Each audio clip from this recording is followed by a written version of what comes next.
Hey guys, this is Corey from Redefining Strength. Welcome to the Fitness Hacks Podcast. This is the show where I share all my free workout and nutrition tips. I'm not going to ever fill this episode with sponsorships or ask you to buy anything. All I ask in return is if you're enjoying the podcast to leave a review or leave a 5-star rating. Or even better, share it with someone you think it might help. This will only take a few minutes and would mean the world to me and possibly change the life of someone you know. So let's jump right in. Age is just a number. Fitness is about ability. So I'm not here to deny that there are changes that happen with getting older, but I am here to help you define how you get older, because that is something that we can control. We can't change that number going up unless we do something dramatic and not so positive, but we can define how we feel at any and every age, and we can focus on controlling what we can control. There are challenges at every phase of life. There are things at every phase of life that we are doing that are moving us forward and that will ultimately add up and hold us back. So the sooner we recognize how our practices are impacting us, the better we can really make our whole life now, but also help ourselves move better as we get older. So I do want to talk about defining how you age versus denying that changes are occurring. And I wanted to go into what's actually happening with specific things that we often blame on age and what you can do to really control what you can control and move forward. Because I think so often too, we blame things on age and it's not truly that number. Like we'll say, oh, I'm 70 now, I can't do this. Or I'm 60 now, I can't do this. Or, oh, I'm 80 now, I can't do this. I've had people say the same thing at 30 even, but we say X age and now I can't do this, when really it's like, okay, well, what have I done previously in my life that might not make this right for me now? But it's not because of that number. It's because of improper dieting practices, improper workout practices. And I do say improper because it's something that either A, does not meet us where we're at right now, or B, potentially did work, but wasn't really done in a way that set us up for long-term success. It was a fad diet. It was a quick fix. It was a means to an end right then to try and out-exercise or out-diet time. And ultimately, what that really did was lead to a lot of buildup that we're just now recognizing. I call it the leaky ceiling effect. We don't realize that there's a pipe leaking into the ceiling until it finally collapses, but it's been going on for a while and that's why it finally collapses. But then we blame the collapse on, oh, it's this age or this one thing, but really it's the accumulation over time that we just didn't address that now is adding up. So talking about this, I wanted to go over a few things where I feel like people let themselves go or blame age especially, and we stop doing what made us better. But growth is always possible.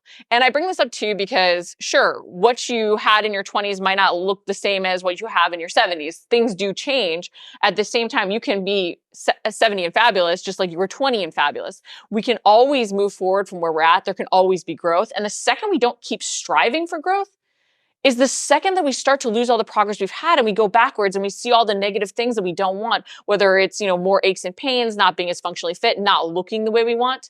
So again, we're not denying that changes happen with age. We're just defining how we age. So first I wanted to talk about muscle gains. Does it get harder to gain muscle as we get older? Yes. But not as much as we blame on our age. A lot of times it is harder to gain muscle because we've done a lot of weight loss practices that have impacted our muscle mass retention and our metabolic rate. We have trained for longer. So as we get more advanced and more experienced, we're able to handle more progression, more loads. So it does become harder to then build off of that because we have to create a greater stimulus for muscle growth to continue to see growth.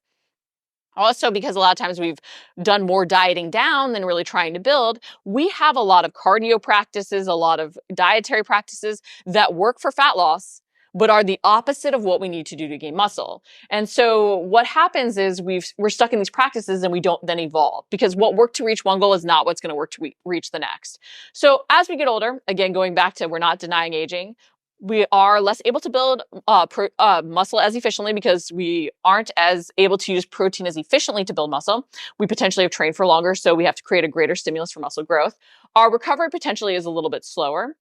Also, on top of this, a lot of times we do have more aches and pains, and we don't have that optimal hormonal environment for growth, especially going through menopause and even into post-menopause where the hormones might have settled. We don't have the same optimal environment we did when we were younger where, we could look at a weight and potentially gain a little bit of muscle. It's why when those studies are done on young men, it's very different than what we might need as we get older. But this just means that we have to address what our body needs now. Knowing that you aren't able to utilize protein as efficiently, knowing that you might have to create a stimulus for muscle growth in different ways, knowing that you don't have this optimal hormonal environment that you once did, you just have to plan for it. Increasing your protein helps you get the same muscle building response. You just have to eat more of it. Knowing that you have to create progression in different ways instead of just adding loads, or if you can't add loads, using different training techniques to still take muscles to failure, to still challenge yourself, because that creates the change. Knowing that you don't have the same hormonal environment, aren't recovering in the same way, you've got to change potentially your training volume or your training frequency, or how you're really creating that fatigue and even the recovery that you're doing. Because a lot of times when we were younger, I got away with not warming up, but you can't do that now. And part of why you're even seeing the ramifications of that now, which you're blaming on age, are because you just didn't do it before. So the earlier you can catch that, the better. But again, none of these things limit us from seeing growth. We can still gain muscle. We just have to address what is actually realistic for our body right now. And the thing is too, is if you are getting older and you're just starting back, you can have those newbie gains. But if you're in a more advanced exerciser who's been training consistently, you're not. And what you might have gotten away with when you were younger, when you had the optimal hormonal environment of doing more steady state cardio, now might not work. So you might have to adjust and address that. I do also want to touch on cortisol, because I've heard it demonized a lot, especially when it comes to high intensity interval training and just tough training in general. You can only train as hard as you can recover from. End of story. But too often we then turn to saying, oh, well, I have to do less of my workouts. No, you have to do better in your recovery. You have to stop under eating. You have to make sure you're getting the protein that you need. You have to focus on your sleep. You have to focus on your hydration. You need to do these other things so you can train just as hard, because it's use it or lose it. Going off of this, I want to talk a little bit even about meal timing, because I think that's another thing we don't address, is that what we did to lose fat, or maybe even the meal timing we did at one phase, does not necessarily work when we move to another. If it's harder to build muscle, you might have to change the carb timing that you have. You might have to change how many carbs you eat. You might have to change the meal timings that you have, where fasting used to work, but now it doesn't, because you have to increase the food that you get to make sure that you're building and retaining lean muscle, because it's harder to maintain it. So you have to assess all the systems and how they're working together. Off of this, injuries. I know it can feel like we get older and now we're just getting injured more often. Our body gets wear and tear over the years. Things have happened. You do have degeneration. As we get older, our body is breaking down. That is the aging process. However, we just say, well, I'm this age, now I can't do these things. So many injuries happen because we stop using the movement pattern. We stop working on the mobility. We stop building stability and strength through it. We can't stop jumping. We can't stop the power work. We can't stop lifting heavy, because when we stop doing these things, we are instantly going to see decline in all the things in our body that allow us to do those things. So injuries, and what we often say, oh, I'm this age, I can't do these things. Yes, we have to meet ourselves where we're at. We have to address our fitness level. And injuries are one of those things that often have built up over time. We've had imbalances. We have other previous injuries that we rehabbed and stopped doing what made us better. But we have these compensations that over time lead to overload and injury. And often the more advanced we are, the more experienced we are, the more we hide these compensations, because we know how to mimic proper form. And in trying to mimic proper form, we overuse muscle groups, we overuse areas. Or we try and do a movement variation we haven't earned. Or in trying to progress week over week, we push past, we let ego get in the way instead of backing off and taking things back to basics. And in that, we create that injury. But I can tell you, so often when we even blame as, oh, deadlift hurt my back, I see people all the time getting more injured lifting or picking a pencil up off the ground or sitting down to something or getting up off the couch than they really do getting injured in the gym. But getting into the gym is so key, because it's a perfect opportunity to train those movements that you need for everyday life. Unless you don't plan on squatting down to a toilet, unless you don't plan on getting up and down off the ground, you need to train to be able to lunge, squat, twist, turn, all these different things. So see your workouts as a chance to avoid more injuries and really retrain those movement patterns. So with injuries and with aging, seeing that wear and tear, you do have to address anything that you have previously. You have to really address any wear and tear you have, but that doesn't mean stopping to use things. It means meeting your body where it's at. It means including the prehab work. It means adjusting movement variations to work around. Maybe that barbell deadlift isn't right for you anymore, but you can do kettlebell deadlift or single leg deadlift to be able to work on that balance. But you need to find ways to meet yourself where you're at. And this goes for injuries at any age. And I will tell you, the younger you are and the more you can do the prehab and keeping that rehab as prehab even after, because you can never stop doing what made you better, the better off you're going to be.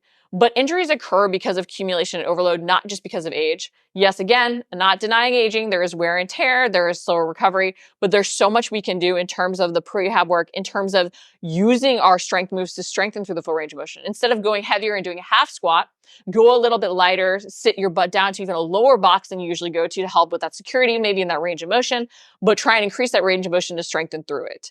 Get moving more even outside of your workout so that you're not constantly sitting, because I think that's another thing we do. We sit more.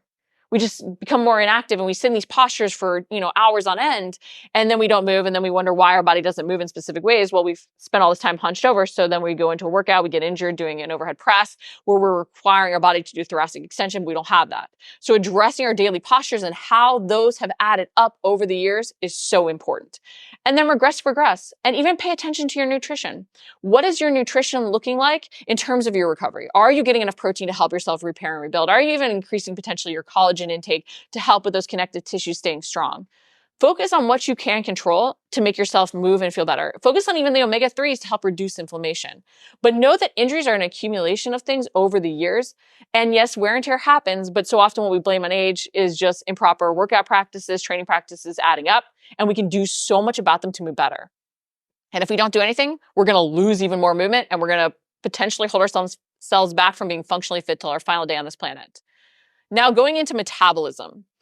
Our metabolism does slow down as we get older, and it actually slows down a lot earlier on than we give it credit for, yet we blame it, when we're in potentially our 30s, 40s, and 50s. But really what's happening here is hormonal changes, improper dieting practices adding up, and lifestyle factors. We become more and more inactive, and we stay more and more inactive for longer. And that's why these things happen. We potentially lose more muscle, especially with dieting practices. We're trying to lose weight faster on the scale. And all these things hurt our metabolism. Not to mention, part of your metabolic rate is just your daily activity, fidgeting, moving, all those different things. And we move a lot less. We become a lot less active, especially when we're even doing some of those extreme dieting practices where we're starving ourselves and our body's like, holy moly, I have to learn how to conserve energy to function off of what you're giving me. So we then fidget less, move less. We down-regulate functions to function better off of what we're getting. But we do all these practices, and it's not our age. It's all these practices and lifestyle factors adding up. So in the way that it's our age, it's that we've allowed it to happen for years on end. That's what causes our metabolism to potentially adapt and change. However, it's not broken. At any point, you can change it. And that's the great part. You can retrain your body to eat more. You can build muscle, which will help it. You can start by even just moving more. And this is not working out intensely. This is just getting up from your desk a little bit more to fidget, to walk around, to do those different things. But all these things can help your metabolism. So often what we blame on age really is just all those other lifestyle factors. It does not slow down enough to say that you're X age and now your metabolism is slow and you can't eat more and you can't do these different things. Honestly, if you're feeling like your metabolism is slow and you're trying to lose weight, you might be under eating. That might be the first thing you even need to address. And yes, are you going to see the scale increase potentially? Yes, but you've got to retrain your body to eat more so you can build muscles so that you can see that metabolic rate improve, so that the hormones and all the bodily functions regulate back to what they should be at, and then you're going to see that metabolic rate increase. But it's not broken, it's adapted. But you can reverse those adaptations at any and every age, starting earlier and implementing proper dieting practices as soon as you can really help, and training practices as well. But even focusing on building that lean muscle will help your fat loss and help your metabolic rate. Now, I want to go into skin. So this is probably the thing that you have the least amount of control on as you get older. At the same time, I am a control freak, and so often we just write ourselves off or we feel like we can't do improvements, but we can. So our skin does change with age. Our genetics really impact it. If we've lost weight faster, we might see more loose skin add up. But our fueling has an impact, and so does our training. So if you're not eating high protein, if you're not focusing on that strength work, you're not doing everything that you can to really improve your muscle or your skin elasticity and even tighten up any loose skin that you have. And a lot of times it just takes more time. It is slower to adjust than even the scale changing or the fat loss results we see. It takes time for everything to tighten up. That's a very scientific way of explaining it. But focus on building muscle. Give things time. Focus on your protein. Focus on your hydration. Focus on your micronutrients. This is where that can all impact your skin health.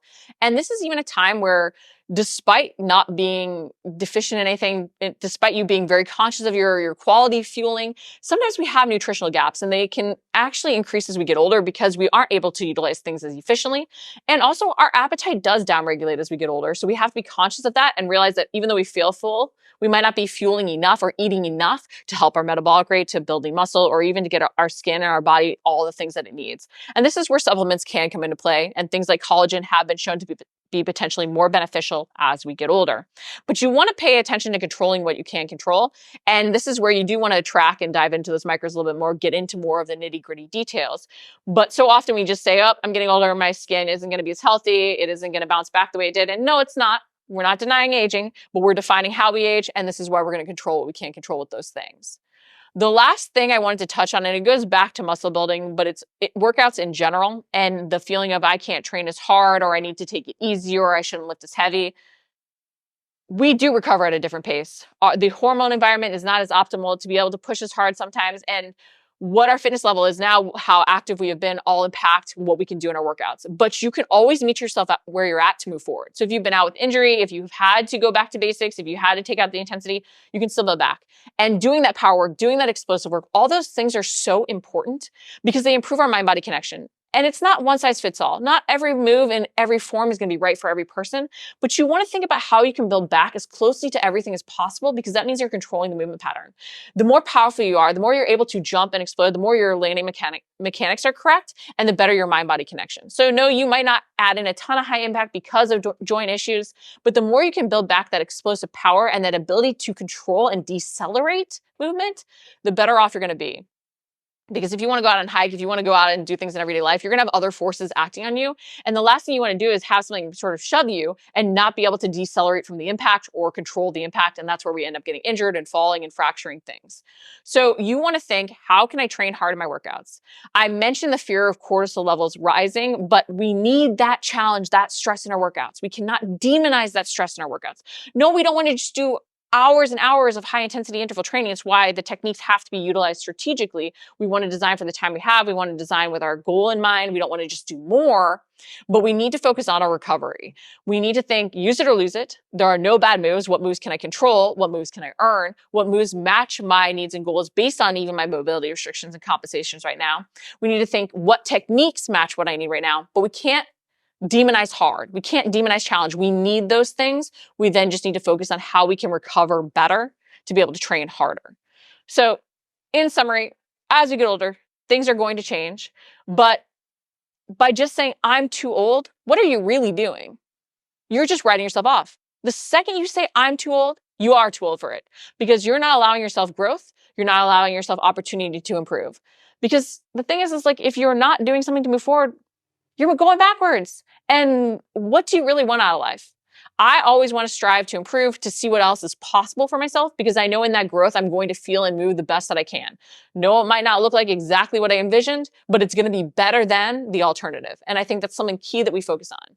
So stop blaming your age. Instead, we're not denying aging. We're defining how we age. What are you keeping in? How are you pushing yourself forward? How are you proving that age is just a number and fitness and health and wellness and being, fabulous at every age is really something that you can define. Thanks for listening to the Fitness Hacks podcast. Again, this is the place where I share all my free workout and nutrition tips. I'm never going to run sponsorships or ask you to buy anything. All I ask in return is if you're enjoying the podcast to leave a rating or review or share it with someone you think it might help. This will only take a few minutes and it would mean the world to me and possibly change the life of someone you know.